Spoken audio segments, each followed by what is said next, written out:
komera cyane zamura fari ntabwo nyumva nyuma muravugira ahantu mu mukondo oya urabeshya ntabwo nyumva numva kuri kuvugira ahantu mu mukondo kandi nzamure ngiye yanjye no okay ongera uvuge turebe uranyumva ndakumva numva kuvugira ahantu hameze nko mu mukondo mbonye Dani nanone arimo aricishwaho inde Dani nanone urabizi neza na account original se Dani nanone burakira naramukunda gashaka nanone ndacyamukunda ngewe yarambeshe kandi byarambabaje mu buzima yakubeshe iki twarahuye kuri country record ndimo nakora ya album yanjye album yanjye ndamubwira ni Dani wakuyoboje se shaho kaza utangiriramo akantu gato cyane nk'umwe mu bantu nemera ko agenda ari umufana pe umva Dani abarambwiye yari kumwe na Kizi abarambwiye ngo urabona ibiki n'ibiki antera injuga nyine amfata nyine nk'ipanji ndavuga nti sawa nta kibazo ngiye kubona mbona amahirwa nguyeho umugore babyaranye bamutayemo ngo pu ndavuga nti ndagufite ndakwifitiye uriko umugore wa Deni ameze nk'akakobwa ka Yago bose ni bamwe umva Ddumba urabizi ko ngukunda nubwo uri umutinganya sibyo ariko mu bantu ukina nabo umuntu bita Morin umushyire hasi Morin wa Dani nanone umushyire hasi kuko ibintu yagukorera itazamuka muri Canada kaza kugukubita inshi Morin arakubita bro aka Morin sinavuganye nawe ariko arakubita Morin yarambwiye ngo ningenda mu Rwanda ngo tuzicara hasi ngo tubiganireho neza Morin nakunda Dani mu buryo bukomeye cyane Dani nawe akunda Morin mu buryo bukomeye cyane ahubwo Dani arafuha wasanga kubera ubusitani yarabonye ibindi byana amakuru mfite nuko Dani afuha cyane ni hatari kabisa umva nga kaze kibi buriya kaguma karira ngona bankoze turu y'amasahane ndakabwiye ati ceceka muri ribu mwituru y'amasahane indi wakujwe turu y'amasahane Yago ese ko Yago maruka mwari inshuti byagenze bite Yago ni inshuti yanjye ariko Yago ni inshuti yanjye kubera mvuze se Morin ntabwo ari niyo mpamvu uvuga ko atari inshuti yanjye noza Zekibi ngize ukuri hari umukobwa nzi ukunda Yago byo gupfa ubukobwa bwinshi nzi bukunda Yago ngewe hano ariko du wari umukobwa uvuga ngo arankundara nzaba gushinyagurira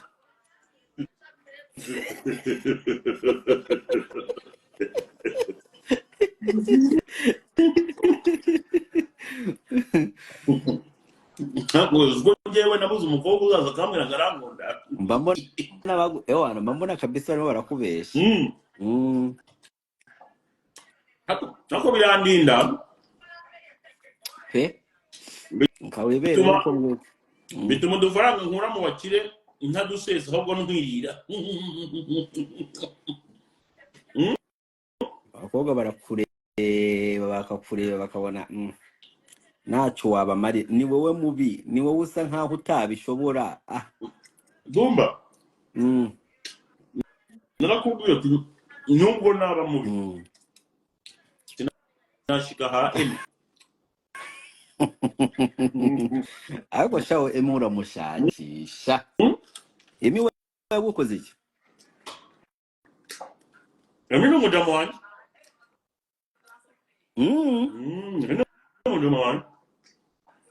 ako se nawe sinigeze mwumva ku isimba arimo aravuga ngo yakoze abantu bamubwira ngo ni mubi. Cya Dekati nicyo cyavuze ngo se ngo uwo muntu avuga ngo yavuze ngo ni mubi, ngo yakoze abantu bavuga ngo ni mubi, ngo ubu yabaye mwiza se.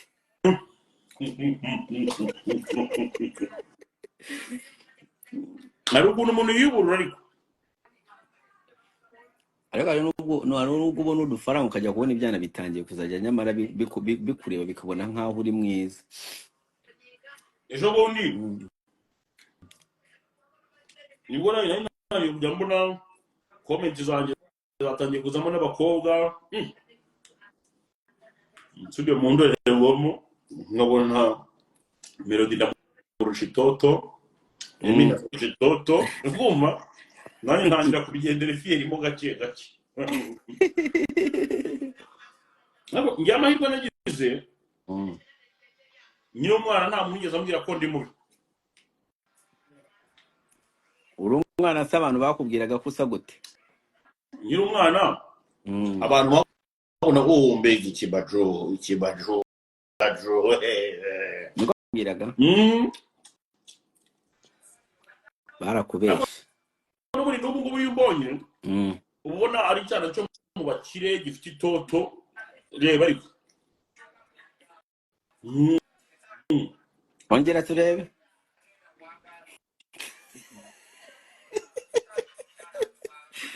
Ndamuzanye nkangara nk'inyarutarama ntabwo abantu bavuga ngo ntabwo ari mu rugo pe, icyo cyo ni ikintu mubwira. Nyine ngasohoka nko mu gipangu kimwe inyarutarama ntabwo abantu babinyambura tutari mu rugo. Uri muri igendagendera shari y'inyarutarama hariya wikiraho n'agakabutura keza gataratse abantu bashobora kugira ngo inzu ikurikiraho niho ugiye kwinjira. Niyambariye agakabutura keza gataratse ngenda mpuza amaguru nkagenda manura ipantaro yafashe mu mabya agakabutura kafashe mu mabya ngo njya kukarekuzayo. Uri kumva ubona nta byiza nkabyo nyine bagahita batasha uyu mwana ntabwo yabayeho ubuzima bubi pe. Kumbe nyine uvugisha ukuri ukamfata njyewe ugafata ka Dani nanone ka Juno kizigenza. Uri kumva ugafata ka Firisi izi gaho kama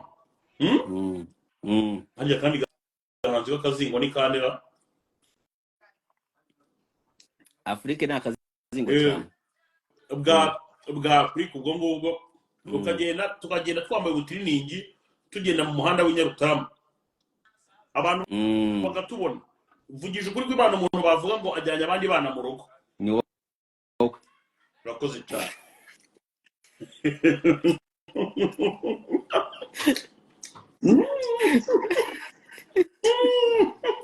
Ari uvuze ngo Kid Gaju nabwa Kid Gaju ega Ddumba bwande ngo bwande bwa Kid Gaju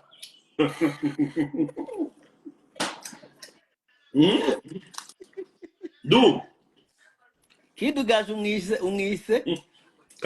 Kid Gaju Ddumba Kid Gaju uramuzi Kaza ngubwiza ukuri hari ubuhanzi hari uvuze Neringabo nabwa Neringabo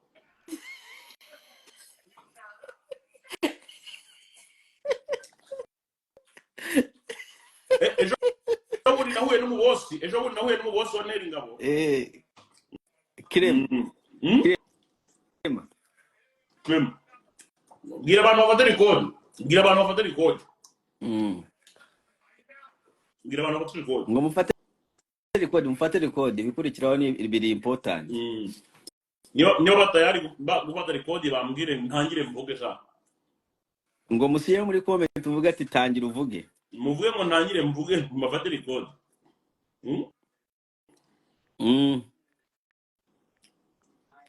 ngo tangira uvuge ntago ndabibona batangira bari mu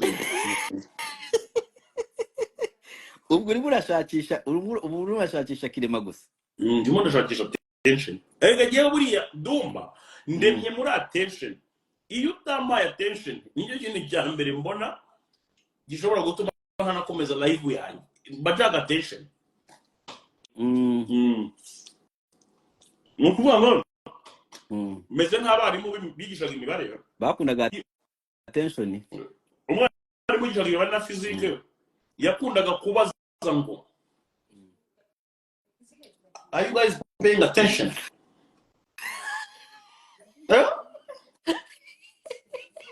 Yabazaga ngo are you guys paying attention? ubu urimo urashaka attention yandi. So reka twagerera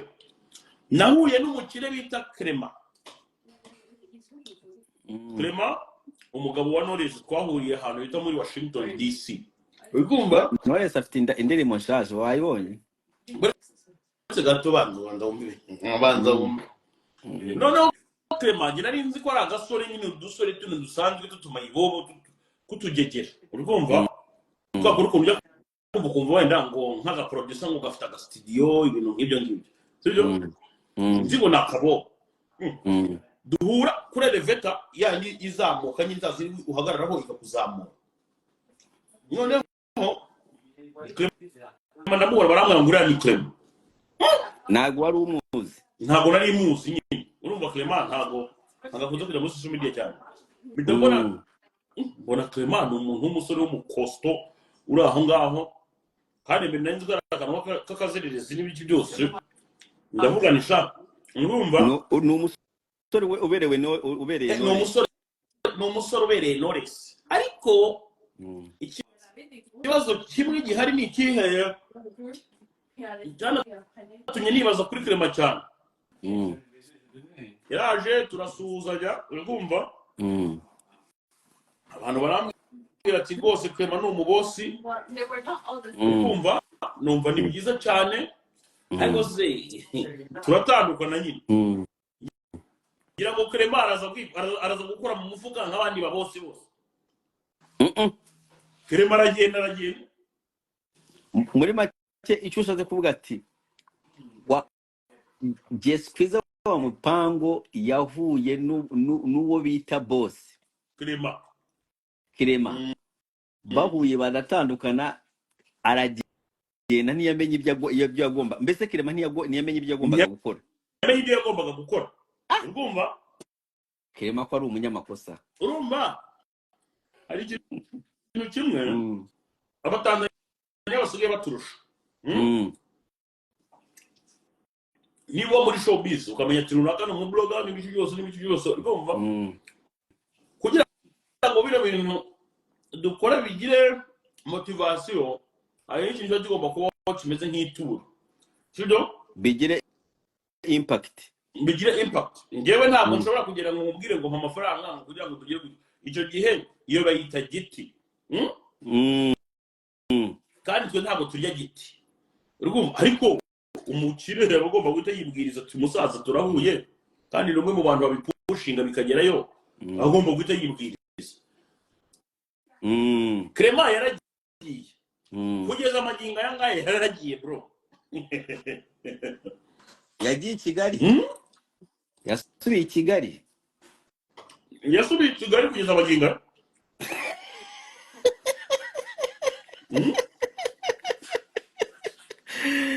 niho yagiye Clement yasubiye i Kigali mamubwira urumva Clement yagiye i Kigali narinzi ngo wenda urana nagerayo hazagerayo nyandikira mwatanze mama yawe niye magi kugeza n'ubu ngubu kandi arabyuka agakoresha umusarane akajya muri studio agacuranga agakina n'abana akanywa amazi mana nyagasate ongera umvugire ngo Clement yaragiye yasubira i Kigali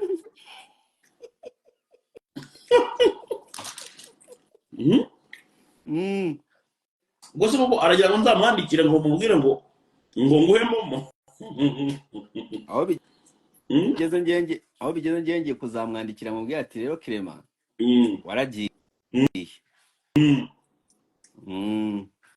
shaka uko ubigenza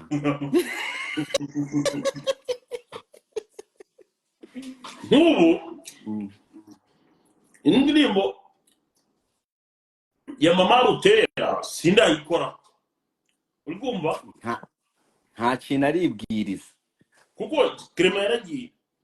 agenda gatanaguze indirimbo mama Rutera nta kintu urayikoraho kubera Clement yaragiye ariko kanze ubwiza ukuri hari n'abandi bakiregewe duhura urumva avuga ni Imana Nyagasani mbabarira umugabo ntaze kwikora mu mufuka hari ubukire umuhora nako ukabona karajabiri gukora mu mufuka agasigamo icyobo agasigamo icyobo agira ngo akwemeze none wabonye umuhungu wa Bruce Melody ibyo yongeye kuvuga na Irene nanjye ngiye kubaza umuntu bita Bruce Melody witwa Irene yamwingingiye gusaba imbabazi ako se ziriya mbabazi bingingira Bruce Melody bira bintu ngiye bire bintu n'ibyiki by'ibi cyemba imbabazi ziki imbabazi bazisaba ndi oya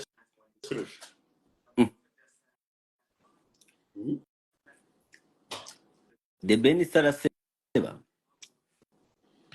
ubundi de Beni yakabaye aseba tubizi neza ko ari indirimbo nshasha zasohora akose ko yigendeye ngewe ibintu by'ibiziki nyarwanda ndo bitabamo competition ibihanzi byose ari ibishuti shanye ibi nta muziki urimo ibihanzi byose ni ibishuti binywera ahantu hamwe barongora abakobwa bamwe barwanira umutezi rimwe ibi nta muziki urimo pe ibintu bitarimo competition rwose wajya kubona nko mu ishuri umwana wawe wa mbere n'uwawe wa kabiri nta na rimwe wari kuzabona mu kizami barimo barakoraboratinga ndabeshya urakoze kimwe kicaragiriye ikindi kikicaririye kandi bicungana ngiye de Beni nakabaye nshaka ko bamusaba imbabazi ariko nibura azasohora indirimbo ariko aha nicaye mba numva nta mpamvu bamusaba imbabazi nta n'indirimbo azasohora so izo mbabazi za Bruce Melody ariko imagine Bruce Melody gusaba de Beni imbabazi kandi Bruce Melody agahita akora indirimbo 10 de Beni atarakora n'imwe kandi yaramusabye imbabazi Ddumba ino account yanjye ntabwo ari account yo kugira ngo uzuseberezeho umuntu sebye anindi uzinsebeje urimo urasebye de Beni kandi de Beni numwe mu bagabo batunze abandi bagabo atunze nde atunze nde de Beni afite team y'abantu atunze bavuga amazina kandi wowe uyizi yarago mbazi afite team y'abantu atunze wowe uzimonde muri team banyarwandakazi umuntu wese uzi umuntu waba uri muri team ya de Beni uri ahangaha mugende mutubwira amazina Ddumba aradufasha kugenda yasoma amazina Green P oya nagatunze Green P wasanga gutunze abantu bavuga ati wasanga gutunze kuko de Beni Sam yanze management studio de Beni n'umuhanzi munini ntago ya managingwa n'umuntu udafite amafaranga nibura nka ya Coach Gaye sibyo so kugira ngo rero de Beni umumanaging udafite amafaranga byagorana ahubwo we ikintu akora ahita yubaka team y'abantu bazajya bamufasha mu bintu byagagoye gukorwa na management ariko akabatunga umuntu wa mbere nakubwira de Beni atunze ngewe nzi neza n'umuntu bita Jack B uramuzi Jack B oya Jack B n'umuhanzi wa kera yajyaga abyina cyane ariko yabaga azwi mu bintu byo kubyina yari uwa mbere mu kubyina mu Rwanda Jack B numwe mu bantu bo muri team ya de Beni bashinzwe kumusongera kawunga mu buryo bwiza cyane ko Jack bibura ngo ni mubi cyane ku kawunga.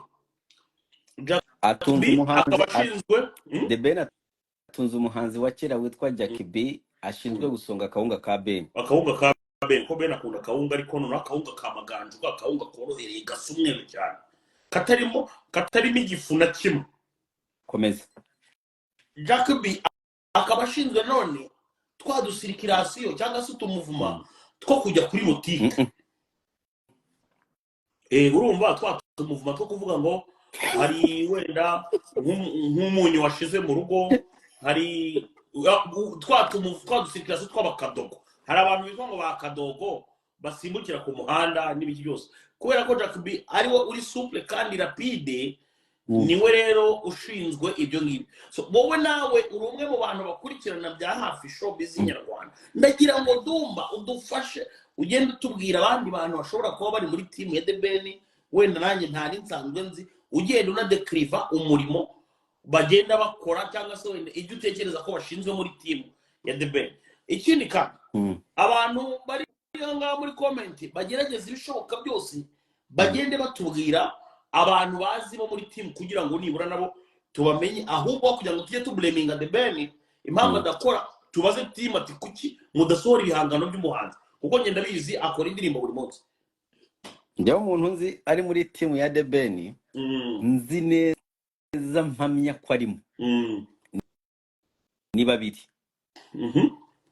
Uwa mbere ni Pamela. Utangiye kwinjira aho ngaho utangiye kwinjira n'indani urumva. None bro, jewe barakubwira ati ukurusha umugore akurusha urugo, niwe ukubwira ati we ntabwo uzi ko uri nko mu rugo uvuye nko ku kazi ukaza ukagera mu rugo, wagera mu rugo ukicara hasi ugasanga umugore waragutegereje, noneho yarangiza akagira ngo byagenze gute, ukamubwira ati navuye ku kazi, ati mani ati noneho ngo kwa boss yangize uko nguko ngo nari nashyize amakaye mu bikaye cyangwa ukagira ugasanga umugore wawe azi ibintu biri mu biro byawe ku buryo ukubera uba wamuganirije buri joro ukagira kwaga ngo ariko sheri nguribuka ukatwambwira ati muzi ko uno munsi naraye ntafite bike umunsi wose muri nuza muri biro, ugasanga umugore wawe bikubwire mu gitanda ngo ariko ntiwibuka ko jobundi wanguye ko bike wari wayishyize munsi y'imeza muri biro, kandi abikubwira mu gitanda kandi bike iri muri biro. Ni ukuvuga ko ninkubwira ngo Pamela niwe uri kuri team, niba Pamela ari muri abo bagore ndimo ndavuga bakubwira ko bike iri hasi y'ameza kandi abikubwirira mu gitanda, yakaba ameze nk'uwo mugore. Pamela ari kuri team kandi Pamela aba ari umuntu w'ingenzi cyane cyane cyane. Ariko reka turekane n'uwo nguwo mbwira abandi bantu barimo nagira abandi bandika kandi namwe mugende basoma. Uwundi muntu nzi ari kuri team ya The Ben bamwita Belinda mushiki we. Ddumba. The Ben kuramo abantu b'abafamiliye, vuga abantu baba extano kuramo extano. Ndashaka kuvuga abantu bari baba extano abafamiliye bari simbonye abantu muri comment barimo baravuga ngo bamubonye na Titi Brown.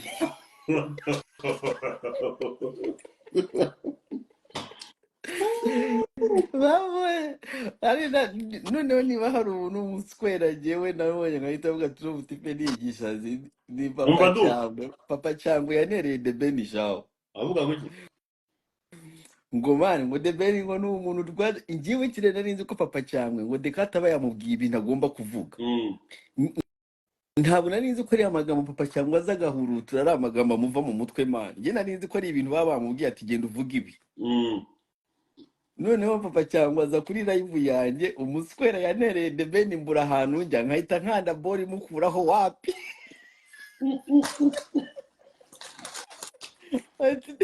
ati ngo The Ben ngo ni mu bantu ngo bazamuye umuziki wacu ngo akawugeza kure ngo ndabimushimira ngo ariko ngo umuntu ngo ugenda kwifashisha ngo Titi Brown ngo umaze mu myaka 2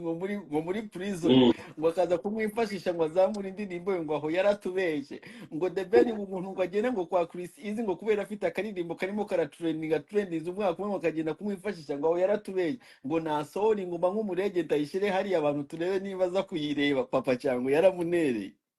kavuga iyi papa cyangwa inkanda live nkanda gukuraho papa mu manurere kandi bite Umuntu ugize ukuri afite umunwa bafite umunwa umuntu ukuri ikintu cyanshimishije cyane n'ukuntu twahinduye game abantu bose bari babayeho batazi kuvuga turabahumura ku kijyanye no kuvuga ubu buri wese ashobora kubyuka agakwandagaza I know noneho iyo njyewe umuntu ntinya abantu ntinya bambere ni babiri ntinya papa cyangwe nkongera nkatinya akagore kakumereye nabi kitwa Brandine Ddumba ugize ukuri ibyo muri abo bantu bose uvuze nta no muteye ubwoba buri umuntu uzi kuvuga cyane ariko wabuze ubwenge umuntu kandi ndabisubiramo umuntu bita Apotre Mutabazi kandi Mutabazi asa nkaho afite ubwenge Mutabazi azi ubwenge none nta bwenge afite kuko aravuga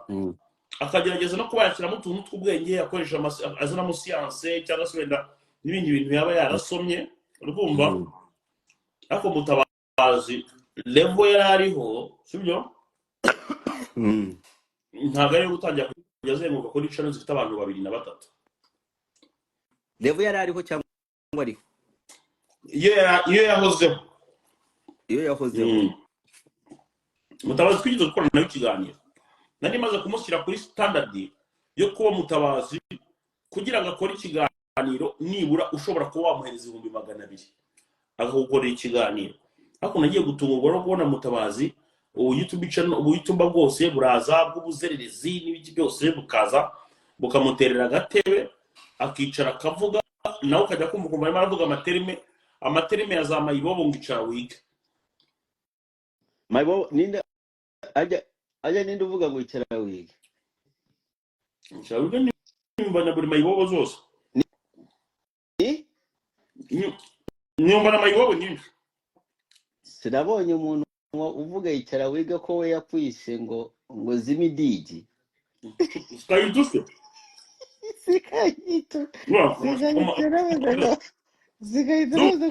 ngo zimidigi Ddumba ego bari abana bose ba YouTuber narababwiye ati njyewe ni content sibyo kandi ikindi iyo wanganirije ukamuga uti ngendere kuza mipango ndimo ndashaka views kuko sinshobora kuguha interview ntabwo naguha interview sibyo ngira ngo urabonye ko ntajya ntanga interview ntabwo zitanije nayo bone kuko nta muntu ariko kwa yago warayitanze no yago uzimamo namuha interview se yago ni umushuti wanjye kandi wabonye ko twarakoranye yakoze na uploading sibyo ikindi urumva yago dufitanye imikoranire minini cyane wabonye ko ikiganiro twagisoje tuvuga ko iri ari episode ya mbere nuko ngewe nahise nihuta nari mfite ibizamini nagomba kujya kurangiza ariko iri ari episode ya mbere dufite umushinga munini cyane w'ibiganiro tugiye kujya tubazana bimeze nka kuriya wabonye views cyagize n'ibiki byose sibyo nta wundi muntu rero ufite ubwenge buke ushobora kuba yaza kumbaza kuko nagutega mu magambo ikindi kandi umuntu wese ufite ubwenge buke ntashobora kumbaza so ubimenye gutyo iyo rero umbwira ngo urashaka ko nguha ka interview n'ibiki byose ndakubwira ati we genda umvugeho kuri ubu buryo genda ufate ino angle umvuge muri ubu buryo kandi naburagira views kandi birakunda pe umuntu wese ushaka kubaka ka YouTube channel akaza kanganiriza uko uramutse ugiye ukamvuga tutabivuganye ndabyuka mu gitondo nkatera agatebe nkawa gashino kanyu nuko nkora ukamuha agashino kanyina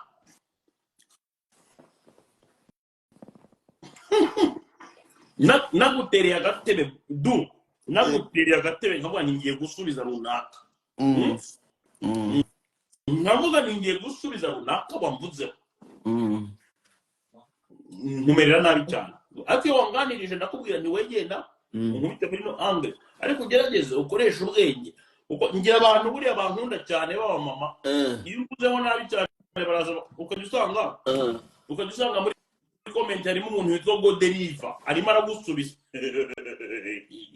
yitwa Godeliva ugasanga ari muri comment arimo aragusubiza avuga ati rwose aha ngaha nguracisha numenye ukuntu byagenze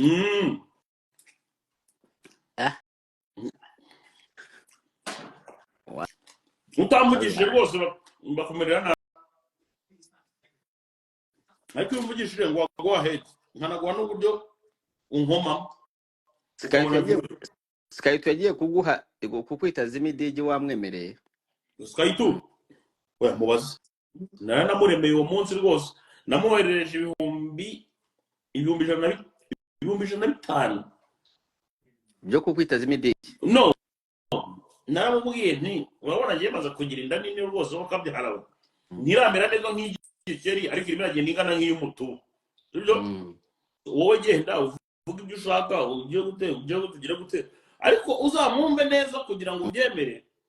arahagera akongera akabigarura ibyo yatangiye akongera akabiflipinga ariko uruhare urarubona gute niwe muntu wa mbere ku isi uteye nabi pe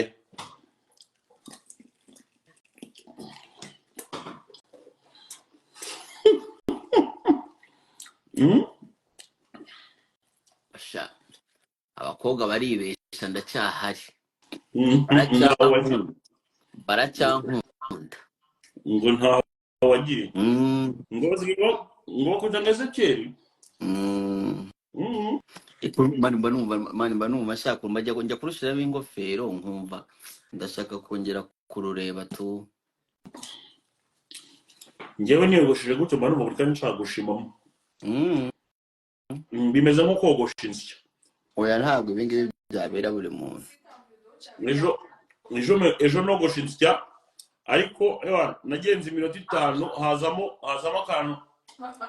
k'ubushyuhe bro najyaga nkwaratura narimo ndakwaratura buri kanya byageze aho ngaho nshiduka n'imboro ndimo ndayishima yenda gucika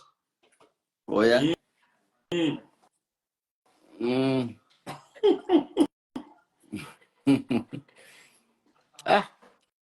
ariko mu Rwanda zaba usutwa uziko uramutse utumbagiye aka live ukakarangiza utavuze umuntu ngo umuharabike abantu bahita bamanuka ukabibona ko barimo baragenda bamanuka neza ubibona bisiye bidusaba rero kugira ngo uze ujye kuri live ushake nk'umuntu wandagaza nk'ubu twandagaje ndi ni wowe wagiye wandagaza abantu ngiye nta muntu yandagaza cyo nandagaje ndi ntugenda ukandagaza abantu de ben atunzemo muri timu ye ubwo ubona uzatabibona oya ahubwo ubu nta nubwo abantu bari hano kuri live kubera tutarimo turandagaza bakabaye bari nk'igihumbi turimo turandagaza hari n'abakiryamye ariko noneho ahangaha baryamye ku matera bwa simple baraye bavumbye n'ubuyoga ndabashuje umuntu wese ubu ngubu aho turi inshobora gusuhuza abantu bose kabisa azi ko aryamye ku kamatera aho ngaho ari hasi afashe agatelefoni karimo aratureba ndamushuje hari n'abandi baba bavuye nko ku ituru ariko baraye n'abagabo batari ababo abo ndabashuje akaba azi ko yaraye n'umugabo atari uwe ariko ari kuri iyi live n'abakobwa bose bagiye mu mihango turabasuhuza abakobwa bose bari mu mihango nabo turabasuhuza Noneho ari umukobwa wanjye ejo duheruka kuvugana yavuze ko amaze ibyumweru 2 ari mu bihango itahagarara. Nawe ndamushuje. Hari igihe umukobwa kubeshya ari mu mihango idahagarara kugira ngo acikwime. Uyu nguyu se ko ari i Kigali. Ari i Kigali kabisa naho twahurira ngo anyima, ariko ewana imihango bimereye nabi pe. Umva. Hari ingeso isigaye yaradutse mu bakozi bicara muri za biro. Uwo maranze kuvuga ngo abakozi ba leta. Ndashaka no kwishimira ko kuva naravuze ko inda yaziba muri shike zijya zibesha abagabo bazo zashizeyo. Kuva naravuze cya kibazo cy'inda yazo muri shike. Zazi urabona hari ubugore bwajyaga bujya bubesha abagabo ngo bufite ngo business ngo Dubai ngo sinzi ngo bujya ngo bugakura ibintu Dubai bwaheza bugahita buza bukavuga ngo bwafunguye umuryango muri shike n'iki bwarangiza bukajya hariya bukahita bwitiranya n'abantu bafite business muri shike bwigirisha ngo kumbe babugiye gusambana. Mubuzi numva nimwe ndasuza abantu bose badukanye ingeso yo kujya baza kubona live bwacu bicaye mu biro bagatereka agatelefone hari imbere ya computer aho kugira ngo akomeze typing atange raporo mwakaba arimo arumva amahombo agatelefone akagatereka imbere yambaye mekuteri ngo akajya yumva amahombo n'amatiku tuba twivugira ahangaha. Boss atazi ibyarimo. Boss azi ko umuntu ari ku kazi ari ku karayivu ka Kasuku. Wakwandagaza umuntu agatatamuka agaseka byahatari. Barambwiye ngo ni abakozi bo muri Rwanda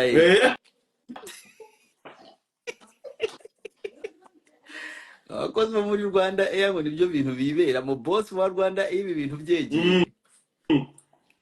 N'abakozi bo mu mirenge twarabavumbuye bose turabazi. Ngiye nshaka kuzahamagara abantu bo muri RIB nkababwira aba bantu birirwa ku live bwacu.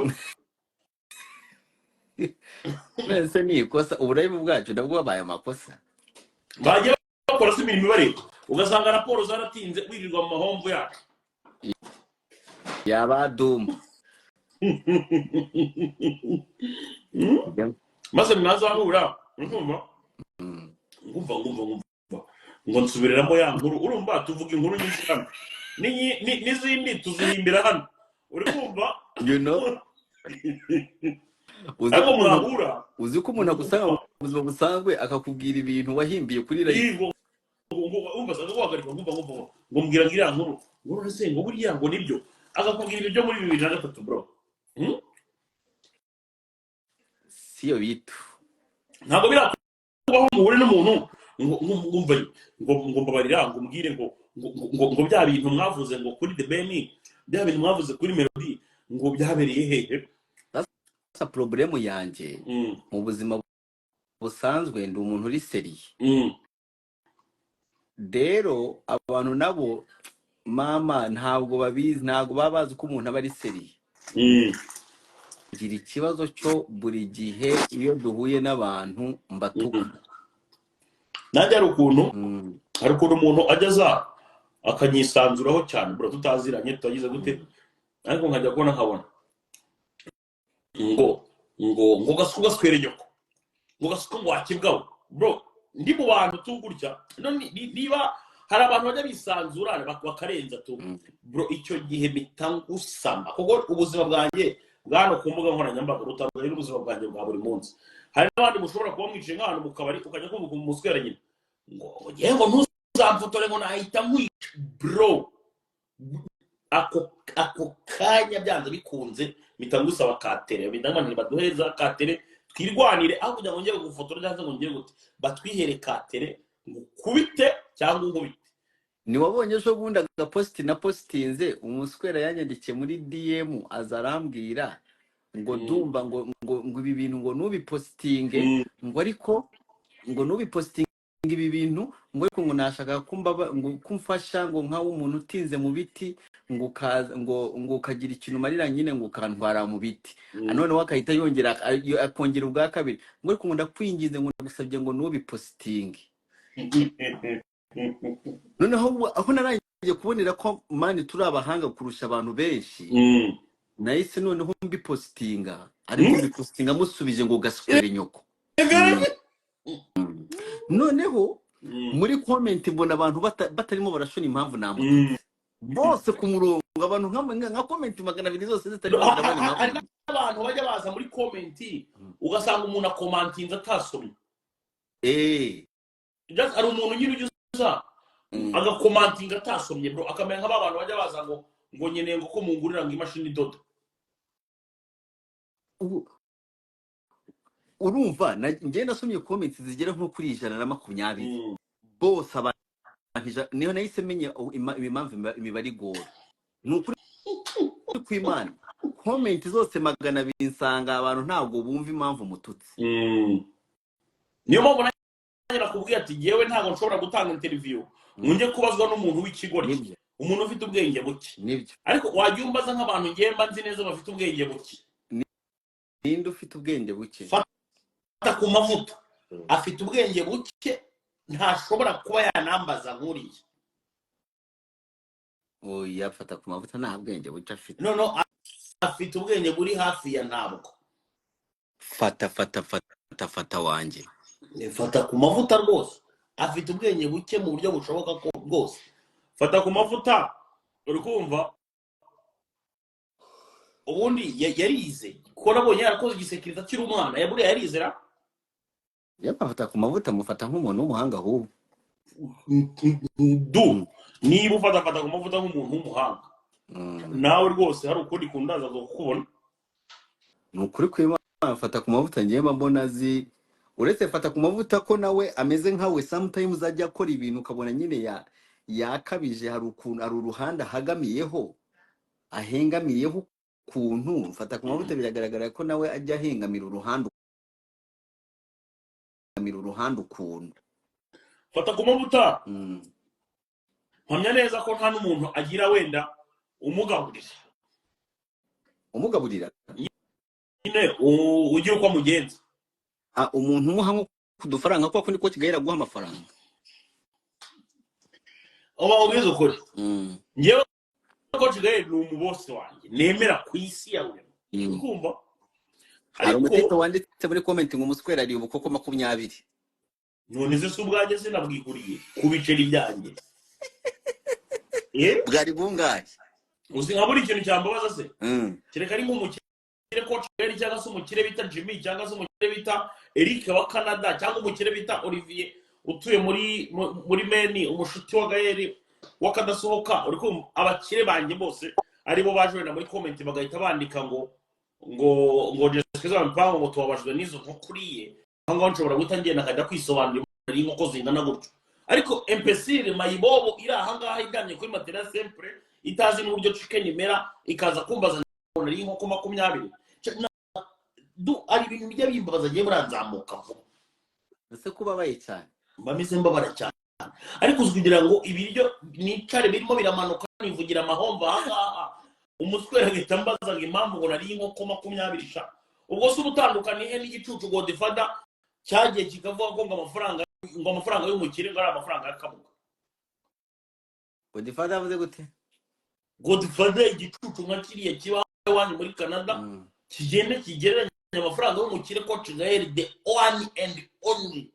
Emilio c'est quoi Emilio kivuge ngo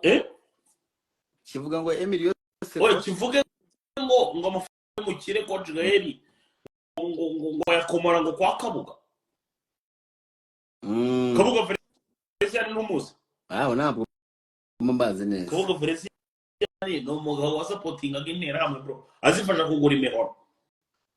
abyo ntabwo ari byiza basi none umuntu nka Godfather bro ikigoryi nka kiriya kigende nahise numva mbabaye Ddumba ni na mpamvu rese njya kogosheza wazogoshe sina wamumagaye nkagwa ndimo ndasogosha ejo wampamagaye ejo umpamagara no kugivuga ko neza ngo ndimo ndogoje ndibuza kuguhamagara uriya nari mfite umujinya uteye ubwoba